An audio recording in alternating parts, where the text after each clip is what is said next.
This isn't just a podcast, it's a movement. The Middle Ground Mike is fighting for truth and unity. Subscribe now or support us today. Links are in the notes. Stand with us.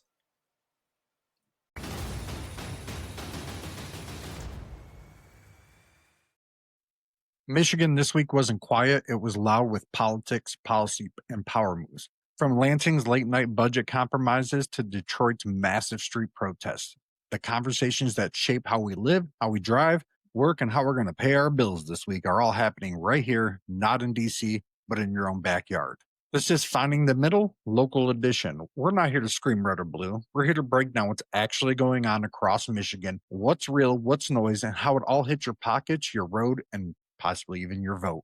So if you're tired of the echo chambers and you want receipts, go to themiddlegroundmike.com and sign up for the Finding the Middle newsletter. Every map, every budget breakdown, things of that nature are going to be straight to your inbox, no spin, no filters. All right, let's jump into it. Michigan's top stories this week are, powered by what you folks search for and what I can relate to as well, verified by, local reporting and viewing the lens of common sense or partisanship. Let's kind of jump into the budget battle for the roads, Medicaid, and, in fiscal year 26 a little bit. And, this week, the state budget wasn't just numbers. It became a political arena for jobs, healthcare, infrastructure, education.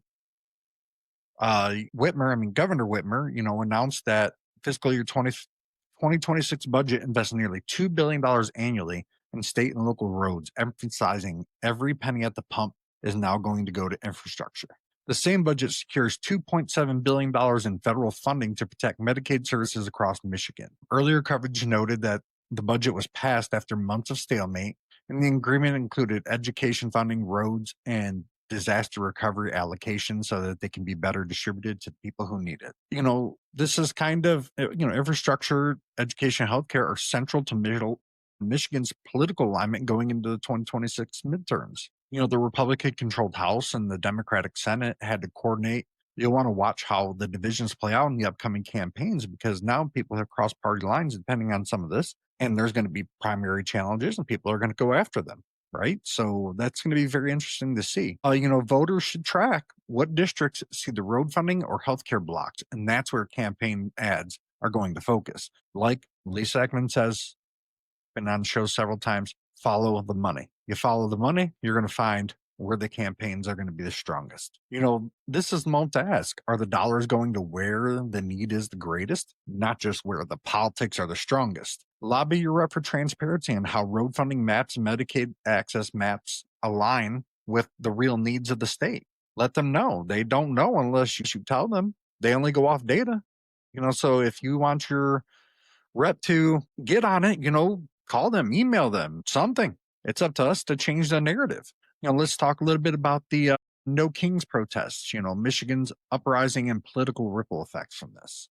Saturday's protest statewide wave under the banner No Kings has stirred more than signs. It's rippling through the politics and fault lines in our state. Thousands turned out across Michigan for the October 18th No Kings protest in Lansing, Detroit, more than 100 locals nationwide. But there was a news station that put out a clip of a No Kings protest from like 4 or 5 years ago. It's 2017, 18, whatever it was. I can't think of the news station. It might have been NBC, CNN, one of the two. Yeah. So, probably it was a big event, but at the same time, the news, once again, major media misrepresenting it. Rally themes, the opposition to perceived authoritarianism, concerns about federal troop deployment, immigration policy, and civil defense, right? These are what's driving and rallying these people to that, right? It's getting them to the table, showing their frustrations. The political responses for, GOP leaders have framed it as radical division. Democrats and organizers emphasize, this is grassroots democracy and accountability. And, the citizens do have the right to kind of look into that and say how they feel, and there is some things that are concerning that the administration is doing in regarding the speech. It definitely feels like, well, you did it, so I'm doing it too. At least to me, to a degree. There's some of it I can understand, but at the same time, people got to be able to oppose you. People got to be able to criticize you without fear of that. Because remember, at some point, there's going to be another Democrat in the White House, right? So that means that you're giving them ammo to do the same thing even more. So let's take a measured approach to this. We've definitely got to watch it.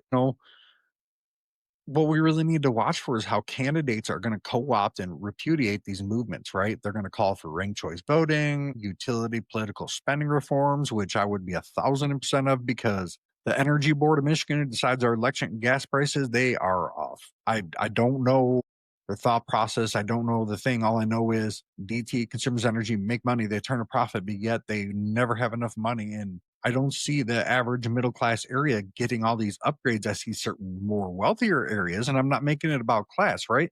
But I'm just saying, you keep saying we need more and more and more, but yet a lot of the upgrades aren't really moving. And I'm not talking about moving the gas line.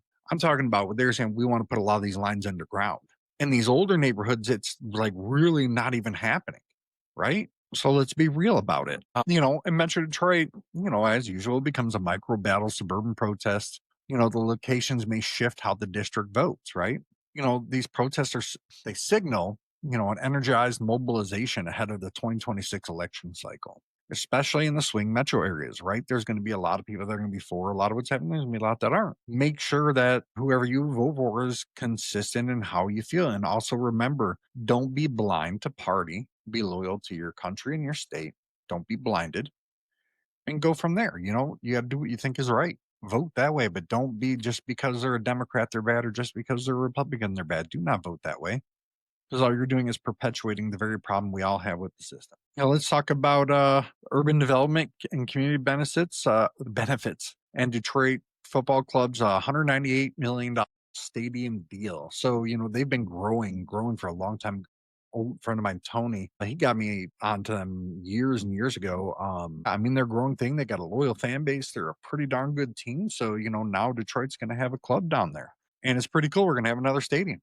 Hey, in Detroit, sports and real estate collide with politics all the time. Little Caesars Arena deal, I was very critical of that. Detroit pretty much was just out of bankruptcy not that long, and all of a sudden we're co-opting a deal for somebody who's a billionaire. Come on. And the public benefits agreement is now under the microscope, right? Because the city's really not seeing a whole lot of like tax benefits that they were supposed to get for certain areas, right? Or some of the owners are getting different, benefits that really lack the tax revenue coming in because of it. Well, the Detroit City Football Club has proposed $2.27 million in community benefits tied to its $198 million stadium project in Corktown. The train depot renovation that Ford did, that's going to bring a lot of younger workers down there, and younger people are definitely a lot more in tune with soccer/football than, other generations, right? So this is definitely, I think, a very good location for the stadium. It's going to attract a lot of people. Corktown's it's a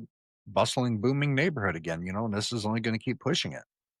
The benefits include a proposal for a bird-friendly design local small business retail space, $100,000 annually for 12 years towards housing, youth culture, community advisory council and they're still reviewing it. The city community benefits ordinance is being tested now. Big projects now carry more public good strings. Not a bad idea, especially if you're getting a tax credit from the city. Hate it or love it, I see that as fair. Politically, this becomes a campaign talking point. Are you getting value from tax break deals? We've seen what happened with the state jobs program, where pretty much had generated zero jobs and had already spent a bunch of money. So are we actually getting something back? The neighborhoods are going to watch the execution of this, see how it goes.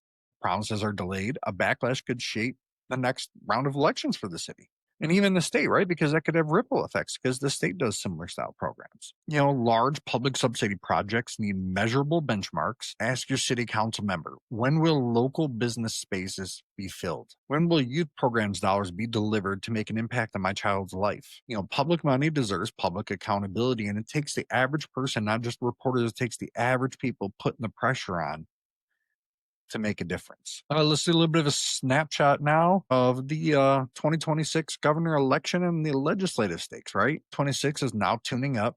Michigan's going to be a major battleground once again. Governor's race here is really taking shape.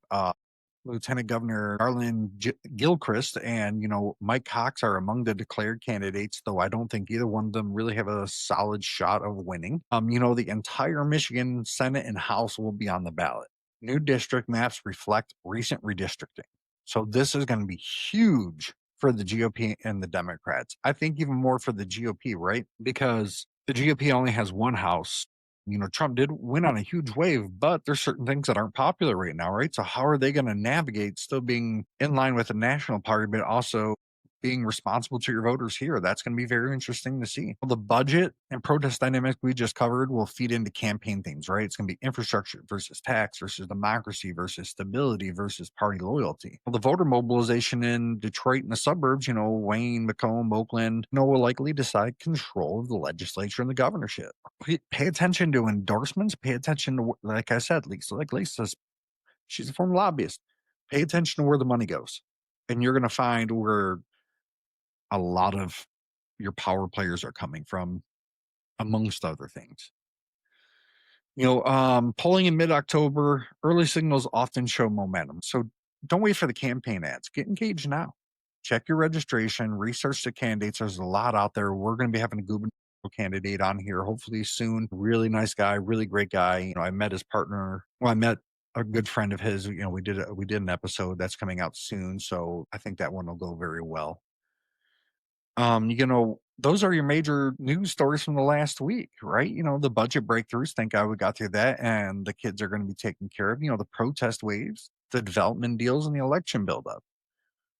For links, deeper reading and how you can act locally, join the newsletter at themiddlegroundmike.com/newsletter. No left, no right, forward.